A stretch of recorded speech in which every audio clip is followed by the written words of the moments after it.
নলবাৰীৰ কামৰূপ জিলাৰ সীমান্তৱৰ্তী শনিয়াৰী বেলগুৰি খেলপথাৰত যোৱা 16 আৰু 17 নৱেম্বৰ প্ৰয়াত মমিন আছা আলী আৰু প্ৰয়াত ৰঘু দাসৰ সোঁৱৰণত দ্বিতীয় বাৰ্ষিক দিবা নৈশ কাবাডী খেলখন অনুষ্ঠিত হৈ যায়।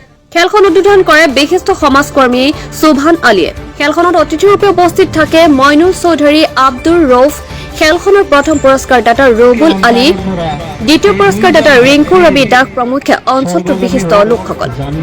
যোৱাকালি হৈ যোৱা ফাইনেল খেলখনত শনিয়াৰী ভাই ভাই স্পৰ্টছ ক্লাবে 21 পইণ্ট অৰ্জন কৰাৰ বিপৰীতে দেহৰকুৰীয়া ভাই ভাই স্পৰ্টছ ক্লাবে 13 পইণ্ট লাভ কৰে।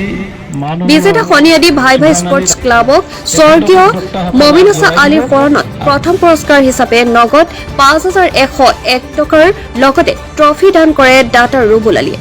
আনহাতে দ্বিতীয় পুৰস্কাৰ লাভ কৰা দেহৰকুৰিহা ভাই ভাই স্পৰ্টছ ক্লাবক দ্বিতীয় পুৰস্কাৰ হিচাপে নগদ 3,101 টকাৰ লগতে এটা ট্ৰফি দান কৰে দাতা ৰিংকু ৰবি দাসে।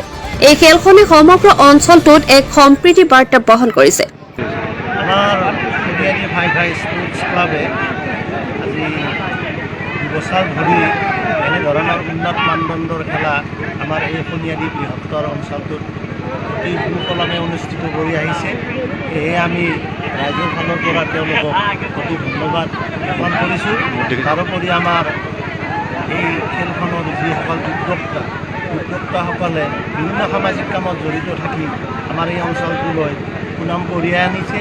তাৰোপৰি আমাৰ এই আজিৰ খেলখনৰ প্ৰথম পুৰস্কাৰদাতা আমাৰ এই গাঁৱৰে ৰবুল আলী আৰু দ্বিতীয় পুৰস্কাৰদাতা আমাৰ ৰিংকু দাস।